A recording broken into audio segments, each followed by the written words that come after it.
اعوذ باللہ من الشیطان الرجیم بسم اللہ الرحمن الرحیم وما جعلہ اللہ، اور نہیں بنایا اللہ تعالیٰ نے ان فرشتوں کی امداد کو، ان کے نازل کرنے کو، مگر الا بشرا لکم، مگر تمہارے لیے خوشخبری ہے، وَلِتَطْمَئِنَّ قُلُوبُكُمْ بِهِ، اور تاکہ تمہارے دلوں کو اطمینان دے اللہ تعالیٰ ان فرشتوں کے نزول کے ساتھ۔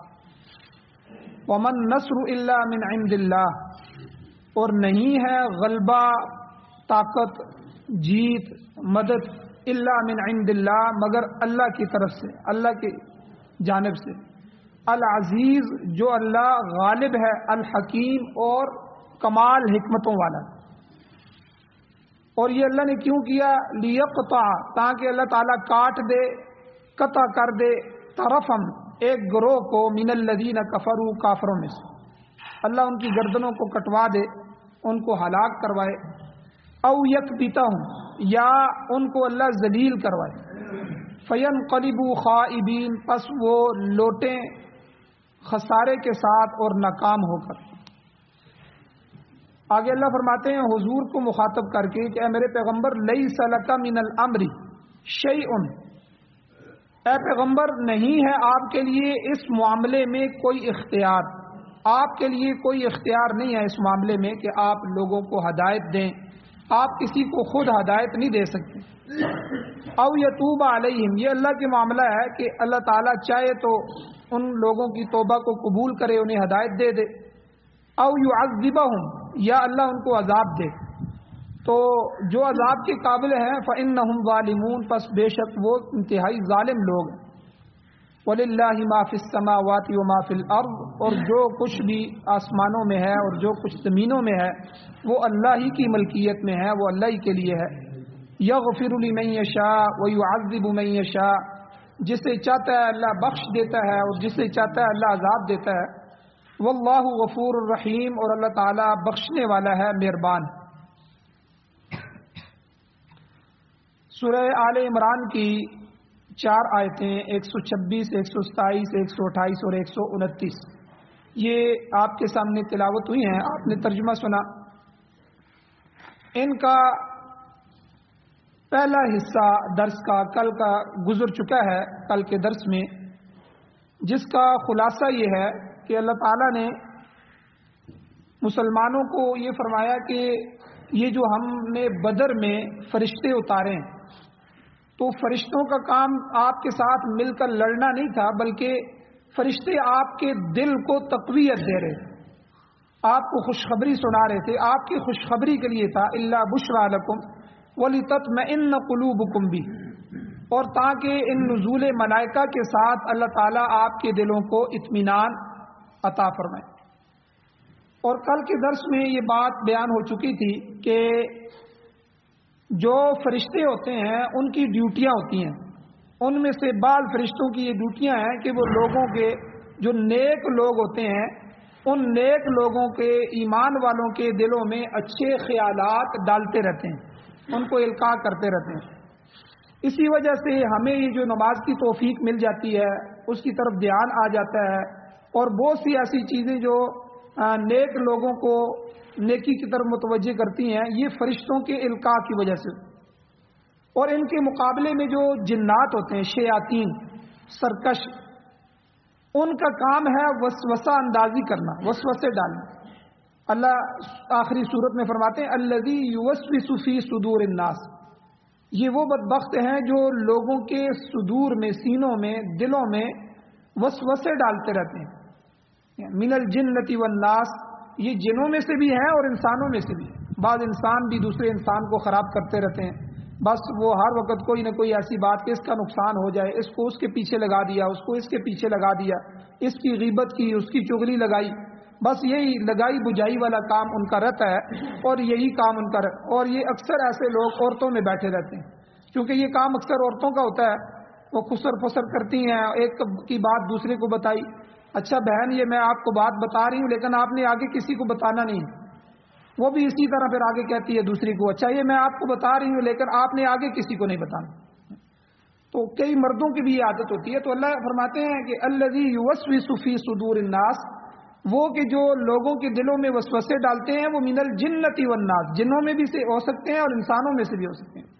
تو بہرحال جنات جو ہیں شیاطین وہ وسوسہ اندازی کرتے ہیں، تو یہ انسان اگر برا ہو جائے، برائی کے اندر مبتلا ہو جائے تو اس کے ساتھ جنات شیاطین چمٹ جاتے ہیں۔ اس لیے حضور علیہ الصلوۃ والسلام نے انسان کو ترغیب دی۔ دیکھیں کھانا کھاتے ہوئے حضور نے کیا فرمایا کہ بسم اللہ پڑھ لیں۔ اگر کوئی آدمی بسم اللہ پڑھ کے کھانا نہیں شروع کرتا تو شیطان اس کے کھانے میں داخل ہو جاتا ہے، ساتھ شروع کر دیتا ہے۔ اور اسی لیے فرمایا کہ کھانے کے درمیان میں بھی یاد آ جائے بسم اللہ اول و آخر پڑھو تو شیطان جتنا کھا چکا ہوتا ہے وہ کیا کر دیتا ہے، تو اور وہ کھانا خالص اس کی جسم کی غذا بنتا ہے، اس کو فائدہ مند بنتا ہے۔ تو یہ احکامات، حتیٰ کہ میاں بیوی کے ملنے بھی حضور نے دعا سکھلائی اور ساتھ فرمایا کہ بلکہ اس دعا کے اندر منع یہی ہے کہ یا اللہ ہمیں آپ جو اولاد دے رہے ہیں اس میں شیطان کی دخول سے ہمیں محفوظ فرما، یہ شیطان داخل نہ ہو جائے ہماری اولاد کو، کیونکہ اولاد اگر شیطان بن جائے تو وہی اولاد جو ہے ماں باپ کی بدنامی کا سبب بھی بنتی ہے اور بلکہ انہی کو گھسیٹتی ہے، ذلت کا سبب بھی بنتی ہے۔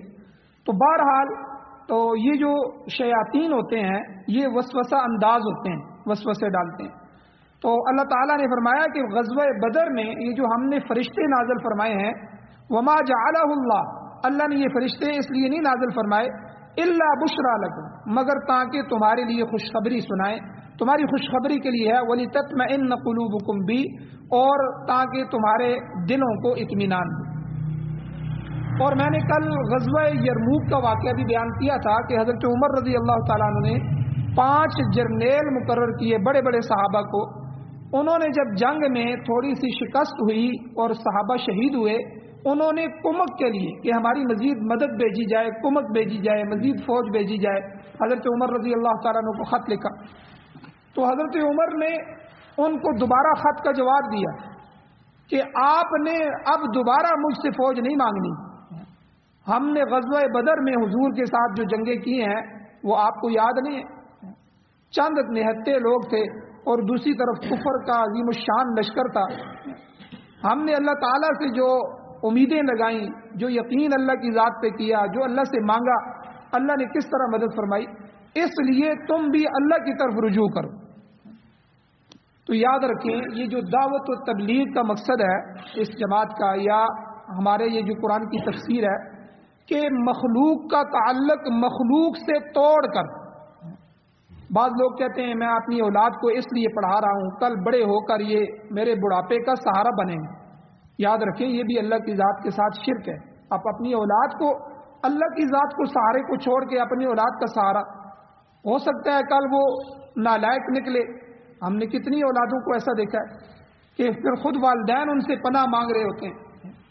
تو اس لیے مخلوق کا تعلق مخلوق سے توڑ کر خالق سے جوڑا جائے، اللہ کی ذات کے ساتھ جوڑا جائے، امیدیں اللہ کی ذات کے ساتھ وابستہ ہونے، محتاجگی اللہ کی ذات کے ساتھ ہونی چاہیے، اس کے دروازے کے غلام بن جائے۔ بندہ بندگی سے ہے، بندگی کا حق ہی اس وقت ادا ہوتا ہے جب بندہ اپنا سب کچھ اپنے مالک کے ساتھ جوڑے، اللہ کی ذات کے ساتھ جوڑے۔ جو ہے حاجی عبد الوہاب صاحب کا میں ایک واقعہ سن رہا تھا، تو وہ فرما رہے تھے کہ میں 1961 میں نظام الدین میں تعلیم کروا رہا تھا، تو میں نے تعلیم کرتے ہوئے یہ بات کہی کہ بھائی اپنا تعلق مخلوق سے کاٹ کر خالق سے جوڑو، اللہ سے جوڑو۔ تو میں نے ایک دیہاتی سے پوچھا، وہاں تعلیم میں بیٹھے ہوئے تھے، میں نے کہا کہ یہ اللہ سے تعلق جوڑنے کا کیا مطلب ہے؟ اس نے کہا جی آپ کو نہیں پتا کہ جس طرح میرا تعلق فلاں MNA سے ہوتا ہے، فلاں MPA سے ہوتا ہے، کسی بڑے سے ہوتا ہے، تو میں کیا کہتا ہوں کہ میرا فلاں سے تعلق ہے۔ تو تعلق کا کیا مطلب کہ یعنی جب میں اس کو کام کہوں گا وہ میرا کام کر دیں گے، میرا اتنا تعلق ہے جی۔ تو کہتے ہیں یہ تعلق کا مطلب ہے کہ ہمارا اللہ کی ذات کے ساتھ اتنا رونا دھونا ہو، اتنا مانگنا ہو، اتنی دعا ہو، اتنی عاجزی ہو، اتنا تعلق ہو کہ جب بھی ہماری ضرورت پیش آئے ہم اللہ سے مانگے وہ ہمارا کام کر دے۔ بلکہ اللہ خود کہے وہ علامہ اقبال کا شعر ہے کہ خدا بندے سے خود پوچھے بتا تیری یہ تیری رضا کیا ہے، یعنی بندے کی یہ حالت ہو جائے کہ خدا خود پوچھے. صحابہ کرام کی یہ حالت تھی کہ وہ اللہ کی ذات کے ساتھ اتنا تعلق تھا کہ خود اللہ تعالیٰ جو ہے ان کی مدد فرما رہے. تو اس لیے خالق سے تعلق جوڑا جائے، مخلوق سے تعلق کو توڑا جائے. اور اس کی پہلی سیڑھی جو ہے یہ دعا ہے. یاد رکھیں آج ہماری دعائیں ختم ہوگی. عبادت تو موجود ہے، نماز پڑھتے ہیں، سنتیں بھی پڑھتے ہیں، دعا بس ہاتھ پھیرا ہو گیا، ہاتھ پھیرا ہو گیا، ادھر دیکھ رہا ہے ادھر دیکھ رہا ہے اور پتہ ہی نہیں کیا مانگ رہا ہے. حالانکہ جو یہ کرکٹر ہیں ان میں سے انضمام الحق وغیرہ جن کو اللہ نے ہدایت دی اور بڑی بڑی داڑیاں رکھی، اور یہ محمد یوسف عیسائی تھا پہلے اور اللہ تعالیٰ نے اس کو ایمان نصیب فرمایا اور اب وہ مبلغ ہیں، داعی ہیں. جنید جمشید تھا. تو ان میں سے یہ جو انضمام تھا یہ جب چلے کے لیے جانے لگا تو رائے ونڈ کے جو امام تھے مولانا جمیل صاحب رحمہ اللہ فوت ہو گئے. ان سے کہنے لگا حضرت مجھے کچھ نصیحت کریں، میں کیا سیکھ کے آؤں، میں چلے میں جا رہا ہوں، میں کیا سیکھوں. حضرت نے کہا بھائی آپ جب چلے سے واپس آئیں تو آپ کو دعا آنی چاہیے، دعا سیکھ کے آئیں. اس نے کہا حضرت دعا بھی کوئی سیکھنے کی چیز ہے، وہ تو ہاتھ اٹھائیں بس دعا کر لیں، مانگ لیں اللہ سے. انہوں نے کہا نہیں، تم جب اللہ سے مانگنا شروع کرو گے تو تمہارا دھیان ادھر ادھر چلا جائے گا. مانگ ادھر رہے ہوگے اور زبان سے کلمے نکل رہے ہوں گے جملے، لیکن ذہن تمہارا نہیں ہوگا. ذہن کے ساتھ اللہ کی ذات کو، اللہ کی ذات کی بڑائی کو سامنے رکھتے ہوئے، اللہ کتنی بڑی ذات ہے اس کو سامنے رکھتے ہوئے اس بڑے سے مانگا جائے، اس کے سامنے رویا جائے. جس طرح بچہ اپنے والدین اپنی ماں کے سامنے روتا ہے، کوئی چیز مانگتا ہے تو وہ لے کے چھوڑتا ہے. تو اپنے اللہ کے ساتھ ایسا تعلق کیا جائے اور پھر تمہاری دعا 1 منٹ کی ہوگی ایسی، پھر تم مشق کرو گے چلے کے اندر، پھر دوسرے دن 2 منٹ کی، 5 منٹ کی، کرتے کرتے جب تم واپس آؤ تو کم از کم اللہ سے آدھا گھنٹہ تمہیں مانگنا آتا ہو، اللہ سے آدھا گھنٹہ دعا کرنا تمہیں آتا ہو. یہ دعا ہے. حضور علیہ الصلوۃ والسلام کی دعا کی کیفیت غزوہ بدر میں صحابہ اکرام نے نقل کی ہے کہ حضور کی چادر گر گئی اور حضور نیچے گر گئے سجدے میں اور اتنا روئے حضور کو کوئی پرواہ نہیں. اللہ کی ذات کے ساتھ، اللہ کی ذات کے ساتھ تعلق اور اتنا رونا ہو، باہر کی کوئی پرواہ نہیں تھی حضور کو. تو حتیٰ کہ حضرت ابو بکر صدیق رضی اللہ تعالیٰ عنہ کا واقعہ آتا ہے کہ انہوں نے حضور کو کھڑا فرمایا، حضور بس فرمائیں، اللہ آپ کو کبھی بھی ضائع نہیں کرے گا، آپ اتنا رو رہے ہیں. اس طرح حضور روتے تھے جس طرح بچہ روتا ہے، اور اس طرح فکر کرتے تھے کہ جس طرح سینے کے اندر ہانڈی پڑی ہوئی ہے جو آگ پہ ابل رہی. اتنی فکر، امت کی فکر، ٹھیک ہے، اور ہر صحابہ کی فکر، مشرکین کی فکر، ساری دنیا کی فکر. یہ جہنم سے بچ جائے، میں جو دین لے کے آیا ہوں اللہ کی ذات کے ساتھ ان کا تعلق بن جائے، اس دین پہ آ جائے. تو بہرحال اللہ تعالیٰ نے فرمایا کہ یہ ہم نے اس لیے کیا. اور آگے جو نصرت الہی کا نتیجہ تھا اگلی آیتوں میں اللہ نے وہ بیان فرمایا کہ اللہ کی پھر مدد آئی تو اللہ نے کیا کیا، لیقطع طرفا من الذین کفروا. 3 چیزیں کہ کفار کی جمعیت میں سے ایک گروہ کو اللہ نے کاٹ دیا، مسلمانوں کے ہاتھوں سے اللہ نے ان کی گردنیں توڑ دی، ان کو ہلاک کیا، ان کی کمر توڑ کے رکھ دی اور ان کے غرور کا سر اللہ نے نیچا کیا. چنانچہ یہی ہوا غزوہ بدر میں 70 بڑے بڑے ائمۃ الکفر، کفر کے بڑے بڑے سردار وہ قتل ہوئے، جن میں آپ اندازہ لگائیں ان کا جو سرغنہ تھا ابو جہل، امیہ بن خلف، یہ بڑے بڑے سردار تھے جن سے حضور اور صحابہ بڑے تنگ تھے. یہ 70 سردار بڑے بڑے مارے گئے. اور دوسرا اللہ نے فرمایا او یکبیتہم، یا اللہ ان کو ذلیل کر دے. چنانچہ 70 قتل ہوئے اور اتنی تعداد میں 70 کے قریب لوگ قیدی بنائے گئے. 70 مشرکین مکہ ان کو قید کر لیا گیا اور ان کو قیدی بنا لیا گیا، جو مشرکین مکہ کے لیے نہایت ہی ذلت تھی اور رسوائی کی بات تھی. اور پھر ان قیدیوں کے بدلے میں ان کو فدیہ دینا پڑا اور وہ ذلیل و خوار ہو کر رہ گئے. بڑے جوش اور خروش سے مکہ سے نکلے تھے کہ مسلمانوں کو نیست و نابود کر دیں گے، مگر خود پس کر رہ گئے. اور جو باقی بچ گئے، ایک گروہ کو تو اللہ نے قتل کرا دیا، 70 قتل ہو گئے. او یکبتہم، ایک کو اللہ نے ذلیل و خوار کر دیا کہ وہ قید میں چلے گئے. اور فینقلبوا خائبین، جو تیسرے بچ گئے تھے وہ نامراد اور ناکام ہو کر لوٹے حالانکہ مکے والے باہر نکل کر فتح کی خوشخبری کرنے کے لیے اس کے انتظار میں کھڑے تھے، ابھی وہ لوگ واپس آئیں گے، ہمیں فتح کی خوشخبری ملے گی، لیکن کوئی ایسی حالت میں آ رہا ہے کہ وہ اپنے لاشوں کو کندھوں پہ اٹھائے ہوئے ہیں، سرداروں کو اٹھائے ہوئے ہیں، کوئی قیدیوں کے بارے میں فکر مند ہو کے آ رہا ہے، کوئی کسی کا ہاتھ کٹا ہوا ہے، کوئی کس حالت میں، انتہائی ذلت اور رسوا کن حالت میں شکست کی خبر سناتے سناتے وہ واپس آئے۔ اور یہ تو غزوہ بدر تھا، اس کے مختصر تذکرے کے بعد اللہ تعالیٰ نے پھر غزوہ احد کی طرف اپنا رخ موڑا۔ اللہ نے پھر غزوہ احد کو بیان فرمایا کہ دیکھو غزوہ احد میں مسلمانوں کی اپنی غلطی کی وجہ سے انہیں شکست اور نقصان اٹھانا پڑا۔ 70 صحابہ اکرام شہید ہوئے، 70 صحابہ اکرام جام شہادت نوش فرما گئے، اور ان میں سید الشہداء حضرت امیر حمزہ رضی اللہ تعالیٰ عنہ بھی تھے، حضور کے پیارے چچا۔ حضور بڑے روئے، اور پھر ان کو شہید بھی کیسے کیا گیا؟ ان کے ناک، ہاتھ، کان یہ کاٹ دیے گئے، ان کا کلیجہ نکالا گیا، اس کو چبایا گیا۔ حضور بڑے روئے، بڑے روئے۔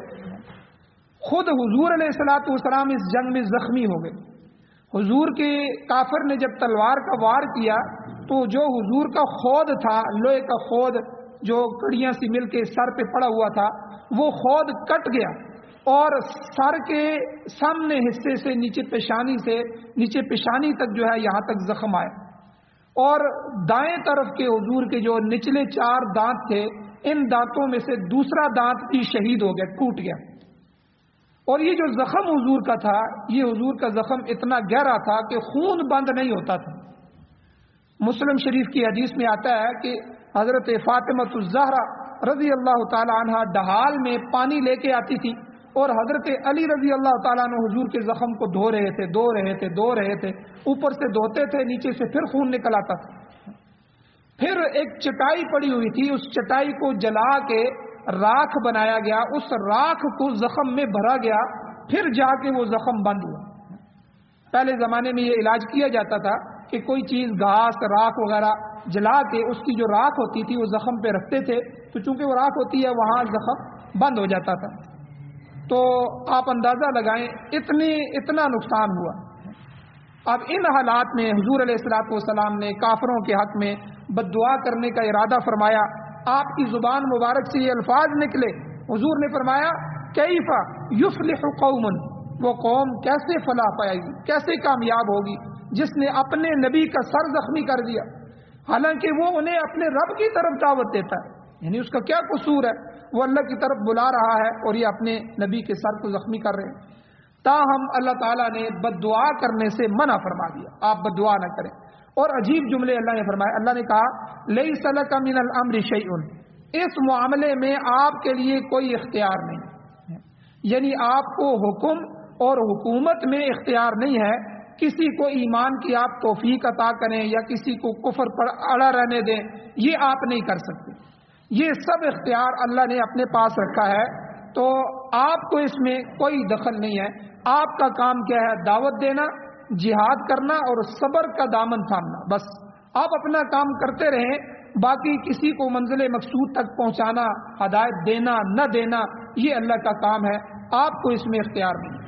بلکہ قرآن مجید میں اللہ نے دوسری جگہ فرمایا وَإِنَّكَ لَتَهْدِي إِلَىٰ صِرَاطٍ مُسْتَقِيمٍ، آپ صراط مستقیم کی طرف رہنمائی کریں، کسی کی کامیابی یا ناکامی اللہ مالک الملک کے اختیار میں ہے۔ یہاں میں آپ سے ایک بات کہتا ہوں، آج کل لوگوں کے عقیدے غلط ہو گئے۔ ہمارے معاشرے میں بعض لوگ موجود ہیں جو ہمارے ان کا عقیدہ یہ ہے کہ دیکھیں جی حضور مختار کل ہے، ہر ایک چیز کا اختیار حضور کو دیا گیا ہے، حضور کو مختار کل کہتے ہیں۔ یاد رکھیں یہ شرک ہے، اللہ کے اختیار میں کوئی بھی شریک نہیں، نہ حضور شریک ہے، نہ نبی ہے، نہ ولی ہے، کوئی بھی، کسی کو بھی اللہ نے کوئی اختیار نہیں دیا کسی معاملے میں، سب اللہ سے مانگ رہے ہیں یا اللہ ہماری یہ حاجت پوری کر۔ حضور کو جب معاملہ پیش آتا اللہ سے مانگتے، تو آپ خود دیکھیں، بلکہ قرآن مجید میں اللہ تعالیٰ نے واضح فرما دیا اِنَّكَ لَا تَهْدِي مَنْ أَحْبَبْتَ، اے میرے محبوب آپ ہدایت نہیں دے سکتے من احببتا، جسے آپ چاہیں، وَلَكِنَّ اللَّهَ يَهْدِي مَن يَشَاءُ، لیکن جسے اللہ چاہتا ہے اللہ اس کو ہدایت دیتے ہیں۔ آپ اپنی خواہش کے مطابق کسی کو ہدایت نہیں دے سکتے، بلکہ ہدایت دینا اللہ کے اختیار میں۔ آپ اندازہ لگائیں، اگر حضور کے اختیار میں، حضور کے بس میں ہوتا کسی کو ہدایت دینا، تو آپ کے مشفق چچا، آپ کے ہمدرد چچا، آپ کے خدمت گزار چچا حضرت ابو طالب کو حضور ہدایت دیتے۔ حضرت ابو طالب حضور کے چچا تھے، حضور پر جان نثار کرتے، حضور کی خدمت کی، کافروں سے بچایا، سب کچھ کیا، لیکن یہ اختیار اللہ نے حضور کو نہیں عطا فرمایا کہ آپ اپنے اختیار سے، تو بلکہ حضور نے جب ان کو کلمے کی دعوت دی تو انہوں نے کہا میرے بھتیجے مجھے پتہ ہے تو سچ کہہ رہا ہے، تیرا کلمہ جھوٹا نہیں ہے، لیکن یہ عورتیں کیا کہیں گی، میری میت پہ آ کے کہیں گی اپنے آباء و اجداد کا دین چھوڑ دیا۔ یعنی آپ اندازہ لگائیں کہ سب کچھ کرنے والے، ٹھیک ہے، حضور کے سچے دل سے خدمت گار تھے، حضور پر جان نثار کر رہے تھے، ہر معاملے میں حضور کے سامنے کھڑے تھے، لیکن ہدایت نہیں تھی۔ حضور چاہ بھی رہے تھے کہ میرے چچا کو ہدایت ملے، لیکن حضور کے اختیار میں نہیں تھا۔ دعوت دینا کام تھا، حضور نے دعوت بھی دی، ان کو کلمے کی طرف بلایا بھی، سب کچھ کیا۔ تو اس لیے یاد رکھیں کہ جو کہتے ہیں نا نبی مختار کل ہے، یہ شرک ہے، یہ شرک ہے کہ اللہ نے اپنی مخلوق میں سے کسی کو کوئی اختیار نہیں دیا کہ کسی کو ہدایت دینا نہ دینا۔ تو اس لیے اللہ تعالیٰ نے یہ فیصلہ فرما دیا۔ اللہ کہتے ہیں او یتوب علیہم، یا تو اللہ ان کی توبہ قبول فرمائے، او یعذبہم، یا ان کو سزا دے۔ یہ اللہ کے علم میں تھا کہ ان میں سے کتنے لوگ ایسے ہیں جو آگے چل کر ایمان کی دولت سے مشرف ہونے والے ہیں، اسی لیے اللہ تعالیٰ نے حضور علیہ الصلوۃ والسلام کو ان کے خلاف بد دعا کرنے سے روک دیا۔ چنانچہ پھر ہم دیکھتے ہیں کہ یہی لوگ جنہوں نے آپ کو اور اہل اسلام کو سخت اذیتیں تکلیفیں پہنچائی تھیں، بعد میں اسلام لے آئے۔ چنانچہ آپ دیکھیں حضرت ابو سفیان جو مشرکین مکہ کے سردار تھے، ابو سفیان رضی اللہ تعالیٰ عنہ بنے، اور پھر حضرت اکرمہ بن ابو جہل کا بیٹا، ٹھیک ہے، دشمن کا بیٹا حضرت اکرمہ رضی اللہ تعالیٰ عنہ، اللہ نے ان کو ایمان کی دولت دی۔ خالد بن ولید، یہ جو نقصان ہوا تھا یہ خالد بن ولید رضی اللہ تعالیٰ عنہ کی وجہ سے ہوا تھا۔ اس وقت تک یہ مسلمان نہیں تھے، اس لشکر میں شامل تھے، اور انہوں نے اس گھاٹی کو خالی دیکھا، پیچھے سے مڑ کے سب کو جمع کر کے وہاں سے حملہ کیا۔ اس وقت نہیں مسلمان ہوئے تھے، اب حضور بد دعا کر دیتے تھے تو یہ سارے ہلاک ہو جاتے، حالانکہ ان کو سیف اللہ کا لقب ملا، اللہ کی تلوار حضور نے فرمایا تھا۔ تو یعنی ایسے ایسے لوگ، انہی کی صفوں میں سے اللہ نے ان کو ہدایت دی۔ اور صفوان ابن امیہ، اس نے آدمی کو لالچ دی تھی، پیسے دیے تھے کہ جا کے حضور کے کھانے میں زہر ملا دو، یعنی اتنے بڑے دشمن تھے۔ عبد الرحمن بن ابی بکر، حضرت ابو بکر کے بیٹے تھے، یہ بھی اس وقت غزوہ بدر اور احد میں کافروں کی طرف سے آئے تھے، اللہ نے بعد میں ان کو بھی ہدایت دی۔ تو اس لیے فردن سب کو ایمان کی دولت عطا فرمائی۔ ابو سفیان اور اکرمہ جو تھے یہ فتح مکہ کے وقت مسلمان ہوئے، خالد بن ولید اور صفوان بن امیہ یہ جو ہے پہلے ہی اسلام لا چکے تھے، بعض دوسرے لوگ بھی اسی طرح حضور کے جانثاروں میں شامل ہو گئے۔ اسی لیے فرمایا کہ یہ بات اللہ کے علم میں ہے اور قدرت میں ہے کہ کون اس قابل ہے کہ اللہ اس کی توبہ قبول فرمائے، اور کون ہے جو دائمی سزا کا مستحق ہے۔ چنانچہ بہت سے لوگوں کو ایمان کی توفیق نصیب ہوئی، اور آگے اللہ نے فرمایا کہ جو سزا کے مستحق تھے فَإِنَّهُمْ ظَالِمُونَ، وہ ظلم کرنے والے تھے۔ چنانچہ اللہ نے بد دعا سے منع فرمایا، اور کئی روایات میں بد دعا کا جو تذکرہ ملتا ہے تو اس میں اللہ نے بعد میں منع فرمایا، حضور رک کے۔